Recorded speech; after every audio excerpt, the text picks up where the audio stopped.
Hola, hola, ¿qué tal? ¿Cómo están? Vamos a iniciar el segundo tema de psicología. Por aquí voy a comenzar ok, para historia, psicología. El segundo tema de psicología, la naturaleza de la psicología, es un tema muy corto. Es un tema más informativo sobre la función del psicólogo como tal y el papel que juega dentro de la sociedad. De los diapositivas, ustedes ya pueden descargarlas. Recuerden, como aviso, todas las diapositivas las pueden, sobre todo mucha gente se está incorporando. Entonces, en la dirección tomó a bien que las primeras actividades tengan una fecha de corte del 9 de marzo, que sería nuestra próxima clase presencial.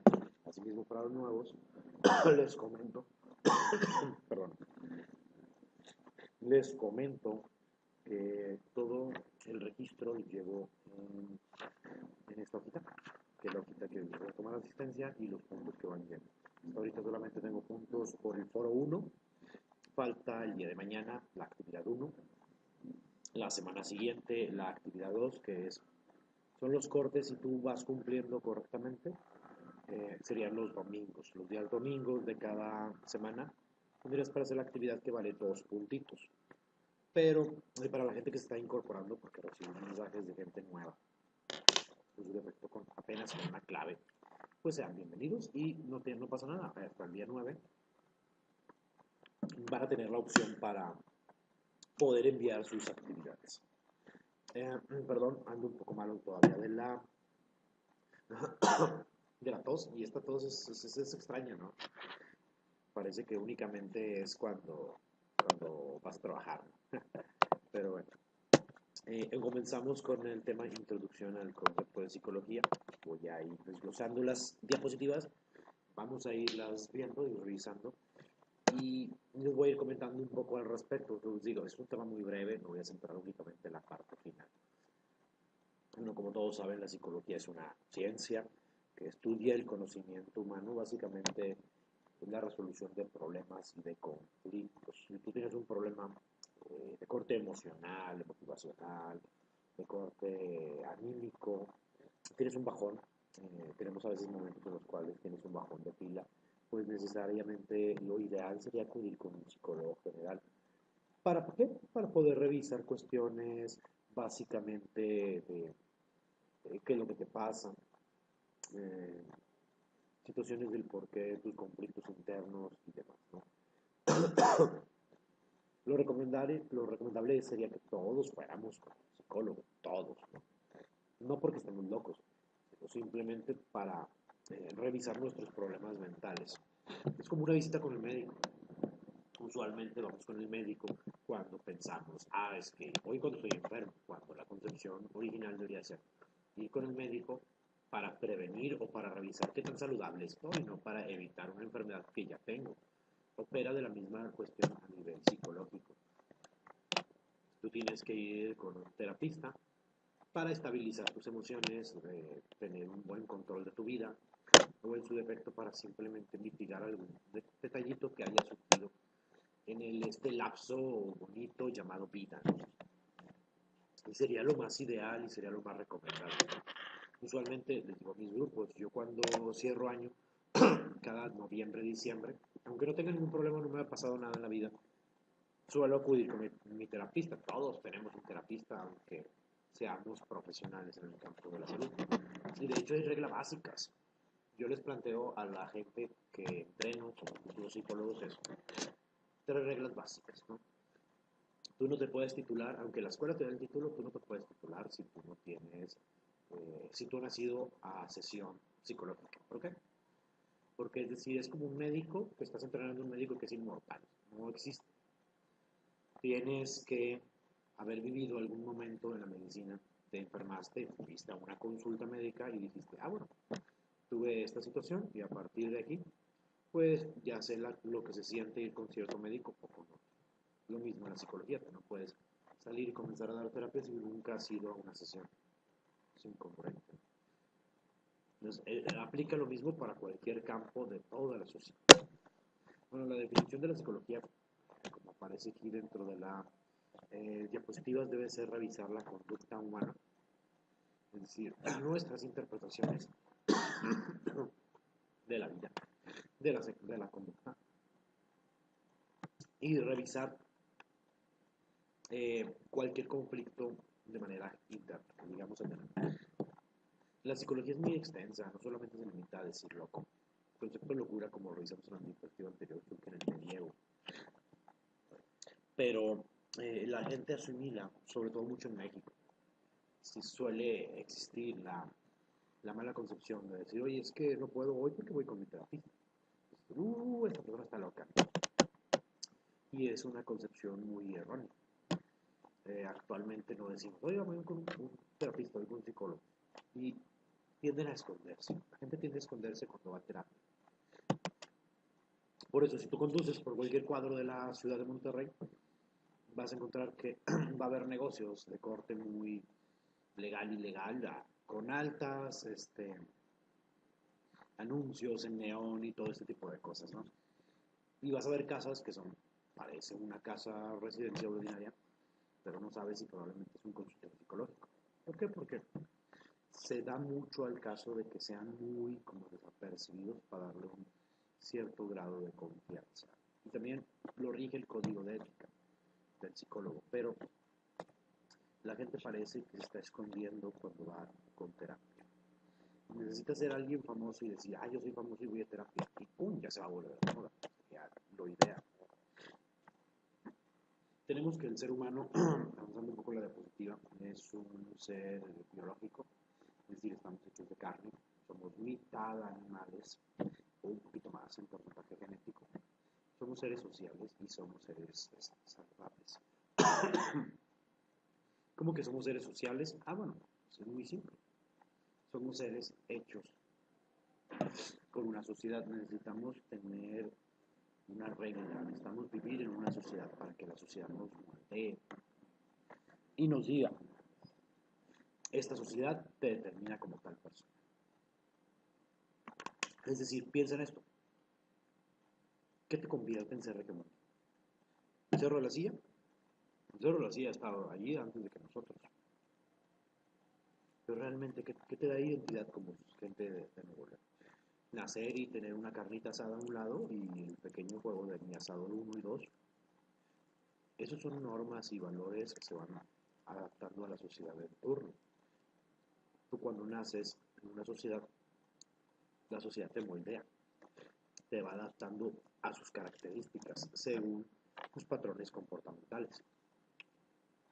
Entonces, nunca va a ser lo mismo un ciudadano de Ciudad de México que un ciudadano de Nuevo León, aunque los dos sean de México, no empatan, porque el territorio donde nacieron, esa sociedad donde están, los moldea como diferentes personas.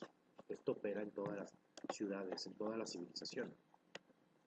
Por eso tenemos el ejemplo en países del corte islámico, que las mujeres deben tener una burka como vestimenta y no pueden enseñar los talones porque desgraciadamente se someten a castigos públicos. En México no opera de esa manera. México opera diferentes patrones comportamentales. Ahora piensa, ¿qué patrones de comportamiento tenían tus abuelitos? Las formas de comportamiento son sumamente diferentes a las formas actuales. Es un mundo de una sociedad muy diferente, aunque sea la misma ciudad. Las modas, las normas, los comportamientos grupales, las tribus urbanas, todo se modifica, todo cambia. Tú probablemente si tienes una edad muy diferente a la de tus hijos, a veces te has de sentir como un tanto desfasado, de que ellos están en un contexto histórico y tú estás en otro. Y aunque probablemente vivan los dos en la misma casa, esto es sumamente ordinario.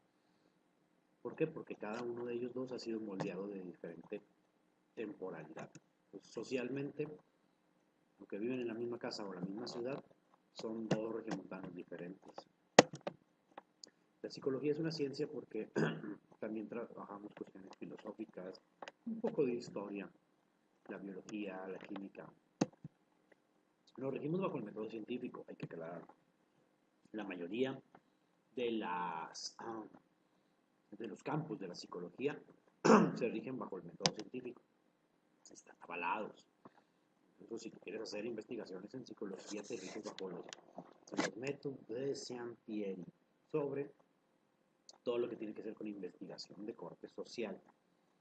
¿Por qué? Porque son las formas en las cuales la psicología ha logrado demostrar pues, sus postulados, o sus teorías, o sus experimentos. El aprendizaje es el talón fundamental y sobre todo va a ser de esta unidad de aprendizaje y de la unidad de aprendizaje de psicología evolutiva 1 que van a revisar en el próximo semestre. Entonces forma parte fundamental de todo esto. ¿Por qué? Porque somos una escuela en ciencias. Nuestro objetivo es capacitar maestros, personal administrativo, personal de intendencia, personal de diferentes áreas con deseos de superación, sobre todo que se desarrollen en un gremio, en el cual ese gremio sea una escuela, como donde me encuentro hoy. Después me encuentro en uno de los salones 8 o 9 creo, de la escuela precisamente de ciencias. Bien, aquí vamos a la parte final ya de las diapositivas, pero no por ello la menos importante, creo que la más importante. El primer postulado de los métodos y técnicas, que es donde van a hacer su pequeño reporte, un cuadro comparativo, agarran una y otra y la comparan. Listo. Una cuartilla o menos de una cuartilla o una hojita de Word, una diapositiva de PowerPoint, queda bien perfecto. Ahora, método observacional. La observación es una de las herramientas más poderosas del psicólogo. ¿Por qué? Porque necesitamos agudizar para poder ver bien a nuestros clientes. En la diapositiva, si ustedes alcanzan a apreciar, tenemos una muchacha que es posiblemente estudiante de psicología, o maestra o supervisora, que está revisando por medio de una cámara Gesell, que son estas cámaras de doble espejo, como el policía bueno y el policía malo, que está comisionado, está viendo detrás de esta escena, todo el mundo hemos visto eso. Se llaman cámaras Gesell en honor a su descubridor, Arnold Gesell, ese tipo de salón con doble espejo, o con espejo no vista a un lado y sin vista. Me comprenden, vaya pues. El proceso de observación debe ser básicamente natural. Aquí hay que tener en cuenta los prejuicios muchas veces del observador. Por eso normalmente cuando alguien observa debe de tener una hoja o un protocolo de observación para ir basando. Que no sea una observación libre, vaya pues. ¿Por qué? Porque, digamos, el terapista es homofóbico. O sea, nunca le han dicho nada, pero es homofóbico, ¿no? Entonces él va a observar una pareja y si resulta que la pareja tiene posiblemente tendencias o tiene amigos homosexuales, el terapista va a decir, esta pareja está equivocada. Eso es un error, hay que delimitarlo muy bien. Por otro lado, otro ejemplo, si el analista o el psicólogo comulgara con filosofías nazistas, imagínate que va a observar una población en California. Saben que en California hay muchas gentes, pues un poquito racistas, ¿no? Entonces, si él observa esto y dice, muy bien, ese señor que se comportó de esa manera, según lo estoy observando, está defendiendo, está golpeando a unos latinoamericanos porque él dice que los norteamericanos son superiores. Y yo, como analista, le doy una palomita porque pues yo comulgo con ideologías de corte ario. Tú estás contaminando, en los dos ejemplos, estás contaminando tu juicio y el sesgo que estás observando. Por eso cuando un psicólogo tiene que observar, analizar, o en este caso de la imagen, descubrir algo, tiene que ser neutral. El psicólogo no se puede poner la etiqueta. Francisco es de esta manera. Y Francisco está observando. ¿Por qué? Porque Francisco va a nublar su juicio y va a observar lo que únicamente quiera observar.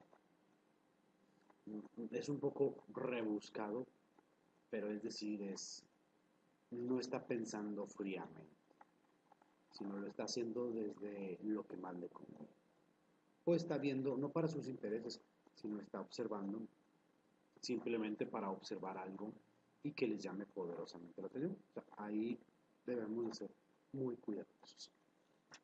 Por eso el psicólogo siempre que debe de observar algo, de llevar un cuaderno de campo, de llevar un protocolo de observación, que hay protocolos de observación ya establecidos para ciertos criterios, y simplemente ir calificando, ¿no? Observación cualitativa o cuantitativa, observación participante, no participante, y ya lo vas llenando, palomeando. Es más fácil. Hay muchos psicólogos que se argumentan que debe ser un poco más abierto, más flexible, pero no sabemos hasta en qué punto termina la flexibilidad y en qué punto puede iniciar ese psicólogo con sus cuestiones personales. Así que necesitamos ser muy importantes en ese criterio. Siempre, como regla básica, un psicólogo se para y comienza labor de que yo soy psicólogo, ¡pum! Prendo mi radar de psicólogo, debe tener un objetivo de trabajo por día. Siempre, siempre, siempre, sea consulta privada, sea clase, sea trabajo en equipo, etc. Debe tener un objetivo, porque si no es sentarme y a ver qué me cae, ¿no? A ver que me ilumine un rayito de luz y, se me ocurre que hoy podemos hacer esto. Y eso es un poquito falta de ética. Métodos correlacionales, estos se utilizan mucho en la investigación. Métodos correlacionales, armas de grupos y correlaciones sexo. Yo creo que las mujeres, no, yo creo que los hombres son fumadores por derivada cuestión. Son fumadores porque fuman entre amigos, no más fuman de semana. Entonces armo mi investigación y quiero distinguir entre hombres y mujeres. Entonces hago la asociación de sexo y hago la asociación de edad y correlaciono las dos variables para ver si es significativa o no significativa. Ahí es donde surge el coeficiente de correlación, que es una medida estadística para medir dos grupos diferentes, ya sea dos variables de estudio a dos grupos. Son muy bonitas las correlaciones. Necesitas utilizar un programa, esto es un poquito más avanzado, quizás no lo van a ver más adelante, una época de los que vayan a hacer tesis de maestría, necesitas utilizar un programa estadístico llamado SPSS. Este programa estadístico que se rige para las ciencias sociales y para una que otra ciencia médica o biológica, es muy padre porque te saca todas las gráficas y todo esto de una manera muy sin un margen de error. El error es humano. Entonces ahí si tú te creaste mal algo y no hiciste bien el procedimiento, el error es tuyo, no del programa. El programa le va a dar las instrucciones que tú quieras. Entonces iba a ser muy recomendable que posteriormente ustedes tomen cursos de estadística aplicada y desarrollen todo esto dentro de la parte de correlación. Está bien bonito, la verdad. Me gusta mucho utilizar este software, sobre todo cuando estamos realizando investigaciones o algo por el estilo. Método clínico, este es el que más conocemos. ¿Por qué lo conocemos mucho? Porque es lo que te vende las novelas malas de Televisa, ¿no? ¿Qué hace esta flor aquí, no? Y tú dices, un airecito. Bueno, siempre, siempre en la literatura, en la geografía, en la literatura, en la cultura pop, todo lo relacionado con las películas, con las series, con las novelas, contexto mexicano de Televisa, de Azteca, siempre observa que hay un psicólogo, y siempre es un psicólogo encaminado al psicoanálisis, ¿no?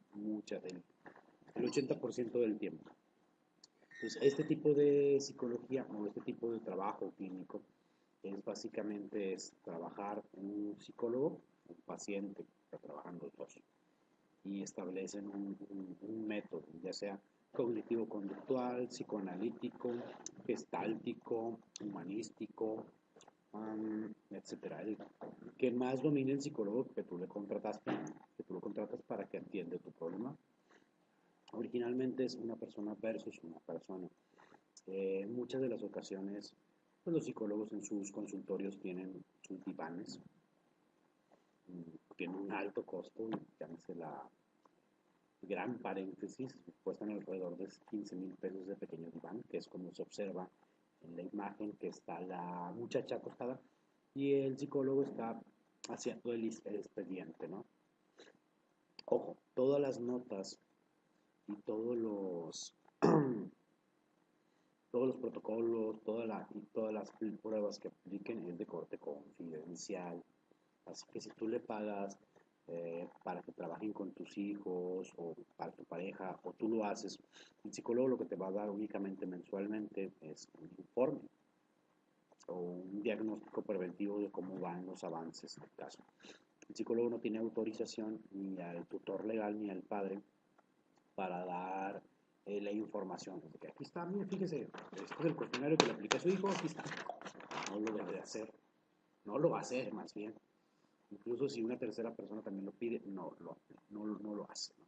Pero la única manera, según el código de ética del psicólogo, que se dé esta información es mediante un juicio legal. Es decir, que el paciente que tenga el psicólogo esté atravesando un juicio ante la PGR o esté atravesando, tiene que declarar porque es culpable de algún presunto delito, ahí el psicólogo usualmente da la información a los pares, es decir, al psicólogo del abogado defensor y al psicólogo del abogado que acusa.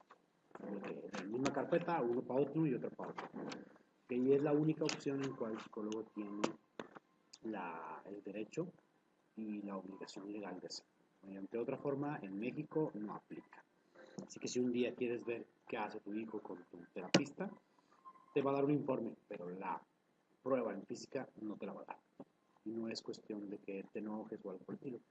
Es por el secreto de confidencialidad. Este secreto rige a todos los psicólogos y el psicólogo se convierte en una especie de comedor, digamos, a veces de pecados, un guardián de los secretos. Entonces no te va a dar la llave de acceso de esta manera. Pero bueno, el método clínico se llama método clínico o método psicológico clínico a todo tipo de terapia en la cual se trabaja una persona, se trabaja terapia de pareja, dos personas, o se trabaja un conjunto de 3 o 4 personas versus el psicólogo y siempre tiene que ronda alrededor de los 45 minutos a 60 minutos, una vez a la semana, si el caso es muy, muy, muy fuerte, les hablaría, no sé, temas de vida o muerte, temas de duelo, se pueden trabajar 2 veces a la semana, es muy cansado la verdad, yo no lo recomiendo tanto. En corta experiencia yo digo que no mucho, pero habrá otros psicólogos que sí te dirán que sí. Si el caso es muy, muy relax, puedes verlo hasta cada 15 días. Se ha dado el caso, ¿no? Yo he tenido no me gusta hablar mucho de yo, pero he revisado cuestiones psicológicas con diferentes pacientes dentro de mi ramo. De hecho, el consultorio lo tengo muy cerquita, ¿no? Como unas 2 cuadritas. Y muchos de ellos son cada 15 días, algunos de ellos son semanalmente, pero trato de que nunca sea casi 2 veces a la semana porque para no ser tan invasivo hacia el propio paciente como tal. Bueno, va a depender del caso de la psicóloga que tú quieras observar, ¿no? Aquí en la escuela de EXE hay muchos psicólogos muy buenos, después los vas a observar como docentes en diferentes unidades de aprendizaje y en la maestría y en el doctorado, y ya tú vas a ir aprendiendo más de otras personas. Pruebas psicológicas, esto es una de las cosas que más observas sobre el trabajo del psicólogo, ¿no? Yo creo que es de los más observables porque te da una herramienta física. Las pruebas psicométricas, los test psicométricos o en su defecto las baterías psicológicas son pruebas que te dan mayor información sobre lo que representa el mundo de la psicología como tal. Estas pruebas usualmente se llaman manuales o se llaman test como tal. Deben de ser válidos y confiables. La mayoría de ellos ya son instrumentos que están estandarizados. ¿Qué significa estar estandarizado? Significa que es un instrumento que ha sido aplicado en Estados Unidos y fue aprobado. Mide lo que debe medir, lo mide. Y cuando lo traes a México, dices, lo voy a traducir. Ya ven que del español al inglés hay un pequeño lapso en el cual a veces nos equivocamos de que, no dice exactamente lo que debe decir. Eso es el proceso de estandarización de una prueba psicométrica. Lo traen a México, lo aplican con X cantidad de estados y lo revisan y dicen, muy bien, sí midió esta pregunta, no mide como la prueba norteamericana, hay que hacerle modificaciones. Normalmente las modificaciones son al lenguaje que se habla en ese país, porque aunque tú descargues una prueba de internet de España y digas es en castellano, el castellano al español Latinoamérica difiere mucho, aunque sea casi el mismo lenguaje, no lo es. Ese casi es lo que hace que la prueba pierda cierto nivel de fiabilidad. Entonces necesitan que una prueba que vaya a aplicar tu psicólogo esté estandarizado en el país donde lo va a hacer, para que sea confiable, que sea viable y que mida lo que deba de medir. En la imagen aparecen las icónicas fotografías del test denominado un test proyectivo. Significa, cuando escuchas hablar de un test proyectivo, un test muy fuerte. Es decir, no es que esté fuerte y musculoso, significa que es un test que mide algo muy, muy importante. Proyecta tu personalidad. Lo escribes, lo lees, te lo proyecta. Son las icónicas fotografías del test de Rorschach. El test de Rorschach es el test de las manchas, como aparecen ahí las pequeñas manchitas, son una serie de varias manchas de software, de manchas de láminas que se hacen, todas tienen opciones de respuesta. No voy a ahondar en detalles de este test, no es el objetivo de ahora, solamente quiero que lo conozcan. Así como ese, hay muchos, como los más importantes que se aplican en Monterrey es cuando tú vas a una empresa y la empresa te dice, dibuja la figura de un ser humano. Y se queda la persona, yo quiero el empleo, pero yo no sé dibujar. No se trata de saber dibujar, se trata de cómo te interpretan la prueba en base a tu dibujo y a tu personalidad. Entonces, eso es lo importante siempre. Así que no se frustren si un día les toca esta experiencia, ¿no? Todo el mundo la va a revisar, ¿no? Y si hay diferentes editoriales de libros en las cuales tú vas y compras una prueba psicométrica. Aquí hablamos vienen de los métodos y técnicas, las pruebas psicológicas. Las pruebas psicológicas, por ejemplo, pongo en la imagen de uno de los más comprados del interior de México y se vende muy caro, la verdad, la aplicación. La aplicación de este protocolo que se llama WIS 5 o WISE, depende para si es adolescente o es adulto. Es la misma prueba, pero una es para niños y otra es para adultos. Vale más de 3.500 la aplicación de la prueba en el mercado, es decir, en pleno febrero de 2019. Está muy cara, la verdad. ¿Por qué? Porque es una prueba ya estandarizada en México. Entonces, alguna vez vas a escuchar que alguien dice, oiga, psicólogo, necesito que me apliquen la prueba de coeficiente intelectual a mis estudiantes. Hay que juntarle dinero porque si no te lo aplica una institución, un DIF, si no te lo aplica no sé, una escuela privada, si tú que vas por fuera para un consultorio, la prueba va a ser cara. Entonces, normalmente este tipo de pruebas sí van a tener un precio muy elevado.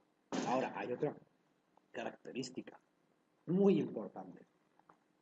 Tú no puedes ir a cualquier librería y decir, oiga, quiero esa prueba. No te la van a vender. Necesitas mostrar esto. Una cédula profesional. En este caso es una cédula profesional que avala a un servidor como psicólogo. Entonces, si tú vas a, no sé, la feria del libro y el pabellón de pruebas psicológicas, usualmente pasa. Oiga, ¿cuánto vale esa prueba? No, pues tanto. Me interesa por mi consultorio. Y la compras. Y si tú no te has titulado todavía o no tienes una cédula profesional, no te la van a vender. Pero yo cargo esta cada que el consultorio se le acaban las pruebas o los resultados de la prueba, los manuales de aplicación, y te dicen, oye, necesitamos comprar más. Pues no voy a ir a mi casa, romper el cuadro donde tengo el título y sacar la cédula. Pues traigo una copia, por si también se me extravía la cartera o algo, es una copia de la cédula profesional. Y ya con esta yo puedo ir a cualquier establecimiento y comprar ese paquete de pruebas porque ya me valen como psicólogo. Esto se hace para evitar que cualquier persona de cualquier ramo compre pruebas psicológicas y haga uso indebido, mal uso de esas pruebas como tal. Pues esto es muy ordinario, básicamente, dentro del trabajo científico. El siguiente punto es una encuesta. La encuesta es algo más light, es una técnica que simplemente puede ser de opinión. No necesita un proceso más profundo. Simplemente es, ¿usted qué opina de tal tema? Y, por ejemplo, pongo datos generales de una encuesta y esa encuesta tú la puedes ir rellenando. Para eso no necesita hacer estudios de mercado ni un proceso de estandarización, simplemente es la opinión o la percepción de alguien sobre determinado tema. Muchos psicólogos hacen encuestas para saber el conocimiento de cualquier tema en específico o estén en proceso de aprendizaje de algo, ¿no? Incluso en muchas ocasiones cuando llegas a algún consultorio te aplican una encuesta para ver si ya habías ido con otro psicólogo, para revisar si qué opinabas al respecto de determinado tema y es muy, muy ordinario. El último punto de entrevista es vital, el trabajo. Siempre vas a hacer entrevistas con un psicólogo y tienen una función muy específica. Luego la entrevista ordinariamente hay que tratar como la imagen de que si es una entrevista muy ligera, hay que tratar de que no haya una silla, un escritorio entre ambos. Pueden ser entrevistas abiertas, cerradas o no cerradas. Cerradas es, yo ya traigo mis preguntas y te voy a preguntar en base a estas preguntas. Eso se conoce como una entrevista cerrada. Y una entrevista abierta es, hola, ¿cómo estás? Vamos a hablar de cuestiones psicológicas. Y cuéntame, ¿qué has vivido? Son preguntas que salen a la parte de las respuestas de las personas. Eso se llama una entrevista abierta, porque no hay un tema cerrado. O sea, la entrevista puede caer hacia cualquier lugar, inicia en un punto determinado y cae en otro. Simplemente.